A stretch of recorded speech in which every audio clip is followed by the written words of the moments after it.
Hey out there, this is Saturday, January 16th, 2016, and it's about a quarter after 9 in the morning here in Northern California.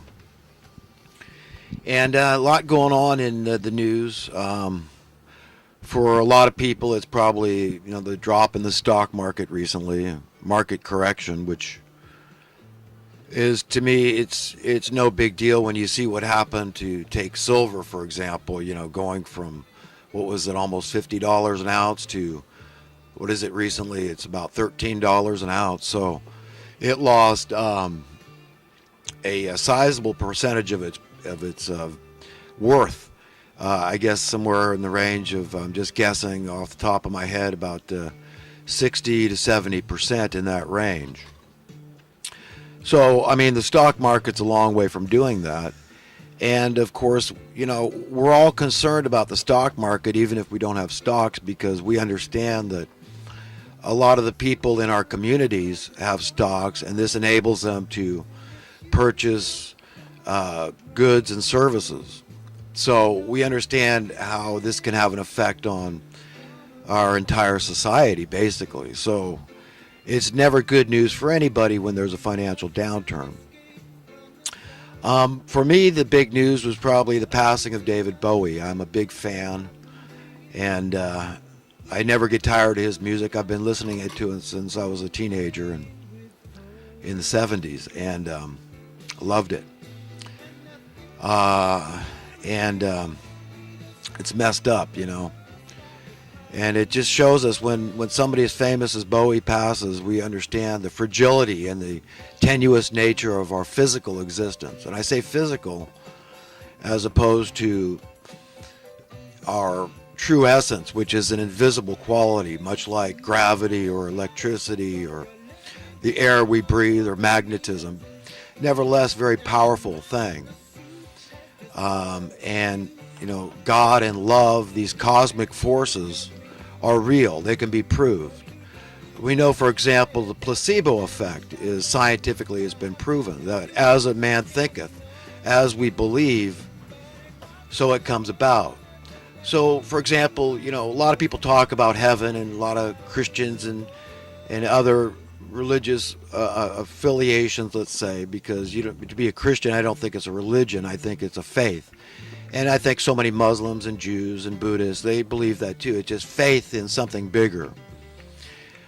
But you understand that love plays an integral role in all these faiths, and there's certain immutable laws that extend throughout these faiths. And they're common denominators, and love is one of those things. And love simply breaks down to caring. If you are a caring person, you're a loving person. And another immutable fact of all these faiths is that they embrace charity, and charity and love in the Gideon's Bible are one and the same, and that they prescribe to some form of the golden rule, which at the end of the day is the same form. It's a universal mind that God put in humanity. We are all one. I think Bowie tapped into that with a lot of his music. I think he was a beautiful human being. Alex Jones talked about him and paid tribute and honor to him, and pointed out that his real surname was Jones. A lot of great Jones out there, I guess, and I've known some Jones in my own life, and I liked him just fine. And but anyhow, I work as a landscaper, and I have a little Walkman, old school cassette player, and I've had a Bowie tape in there for months now, and I seem to never get tired of it. But it's his Fame and Fortune album, and I just love listening to it. And anyhow, but mainly I think I wanted to get into more existential stuff. Rest in peace, David Bowie. And about heaven. That's what I lost my train of thought there. But I was talking about heaven and how, a lot of people talk about heaven. But sometimes I wonder when I get into discussions with people, and I wonder, how ready they are really. Have they really thought it through, and considered the fine details of this, what amounts to really, I mean, we would all agree, a perfect civilization, because, heaven is composed of people, souls, beings that were sharing a common realm. And it's a perfect realm down to the smallest detail. Otherwise, it couldn't be heaven. But I wonder if how many people really consider the contrast between, this pile of maggot-ridden dog poop that we call, this pathetic excuse for a civilization, and heaven, and realize that, the teachings that Jesus gave us, and in the Bible, and in the Quran, and in the Pentateuch, and whatever books, the Jews read, that we know that, the teachings are very, very much the same, in the sense that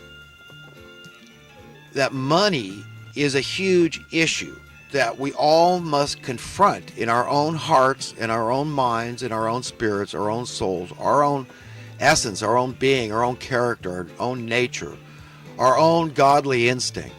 And we have to consider, me, for having studied the scripture, I can point to the teaching of Jesus and I can say, well, what did Jesus say about this matter? Because we see how there's this mass confusion out there about money, it seems. I know that Anthony Gucciardi was talking about it recently, and I saw a piece on Alex Jones' show with Rob Dew and Anthony Gucciardi talking about entitlements. And, I feel like, the entitlement is a loaded term.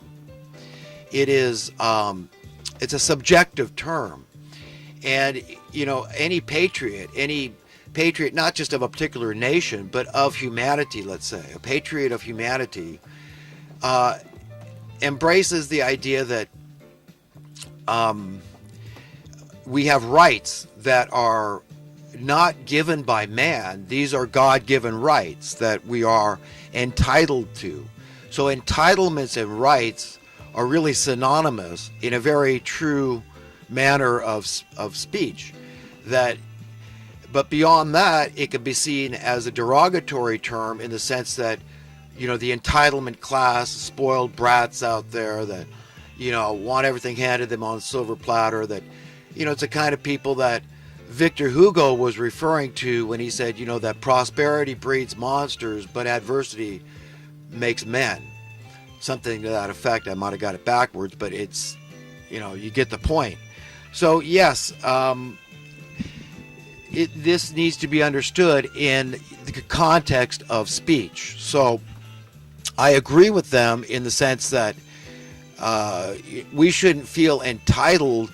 I shouldn't expect anything from anybody. But does that mean that I don't need people? I do need people. I wouldn't have anything, okay, if it wasn't for other people that, you trade with. Basically, that's it. You've got your labor. Most people just have their labor to give, and that's called a trade. So they trade their labor for other stuff that people are willing to trade their labors for. So that's the way it works. So I'm not entitled, but I do need people. And like it's written, that no man is an island unto himself. And that, that's a matter of fact that this is the way to be understood. We are a collective community. That's what a civilization is. Civilized. It's civilized. It's a commune. It's a community. It's society, social. And this is how it works. And this is how, the wheels of society continue to turn, that we work together as one. And when you think about it, if we took the money out of the equation, society couldn't break down. The only way a civilized society could break down is if people refuse to work. So we've really got to step back and understand how we've all been manipulated and our minds have been twisted to believe the way that these overlords want us to believe. And these are the people, and I'm probably going to title this video, these are the people I feel like these have the greatest sense. They've got an acute Stockholm syndrome and sycophantic cowardice. And, okay, this is what they embrace as deceivers, and they inflict this on the public. They try to affect and infect the way we think, our minds. So from a very young age, We buy the lie. We buy the lie that, well, we absolutely need money because society couldn't function without the stuff. So it's an imperative, absolute, unequivocal need. That's common sense. That's just being practical. That's just being pragmatic. But I strongly contend that that's a lie from the pit of hell. And we all need to really just step back from this picture. And when we talk about entitlements and rights and understanding these are God-given entitlements and rights in our Constitution, God gives us these rights. And it's man that takes those rights from us. And it's happening right under our noses and we're not seeing it. For example, a man is born on the planet and God gives him the right to stake a claim in the planet. Let's say, as meager as it is, he's got a right to do what he can to survive. And one of the most basic, fundamental things he's going to do, he's going to seek shelter. And he needs, of course, land. He needs something to live on, to build the shelter that requires real estate. But we're denied that. We're told, well, it's either state, federal, or privately owned land, and you can't squat there, okay? You're not entitled, you see. So we're lied to and coerced and tricked from the beginning. And we've all got to understand that. And we've got to understand that if our civilization was the way that God wanted it to be, it'd be a whole lot different. It'd be about 180 degrees different. Because the only one we really need to ask permission to do something from is God. That's it. That's tapping into your conscience. That's your umbilical cord, in essence. To God is your own conscience, your own sense of honor and integrity, and a desire to be a truthful person, to care about others, to be loving, to not want to hurt anybody, whether accidentally or intentionally. You know, that's what a good and decent, upright person cherishes as value, beholds, and treasures. This understanding that the opposite of wanting to hurt somebody is caring about somebody. It's loving somebody. The opposite of hating somebody and wanting bad things for them is to love somebody and want only good things for them. And this is where our divine parents come in. God Almighty, our creator, our owner, in essence, obviously wants the best. And we are entitled. We have a right to assume that. It's only logical. It's only reasonable to assume these things. There are certain things about God that are consistent. It can't be both ways. God cannot be unequal, because once you open that door, this is why I'm such an egalitarian and I'm such a prescriber to equality. It's a very American precept, because with equality, you see, it's across the board. It's equal. And it's not about individuality. I'll never do the same thing as good as another. That's understood. And, you know, everybody's different. We're all individuals, you know, far more so than a snowflake is the human individual. But equality is a whole other thing, and this has to do with equal entitlements, equal rights under the law. And this is a God-given thing. The only laws with teeth are the laws that God puts forth. And what are those laws? It's the golden rule. It's this idea of understanding the heart and mind of God, what His will is for us, not just us as individuals, but us as a collective. He wants heaven established on earth. And in that heaven, money is going to be seen as a competing God. This is what Jesus said. I'm not making things up. I'm just pointing to what He said. And if you really examine the situation, you'll see it's true. This is a very powerful form of black magic, of sorcery, of trickery that's taking place there. This is how our illegitimate, perverse overlords extract their pound of flesh from us. This is their way to extract this perverted reverence from us, to get us living in fear, financial insecurity. We all know that there's so many people that get away with crimes, even murder out there, because they're financially well heeled.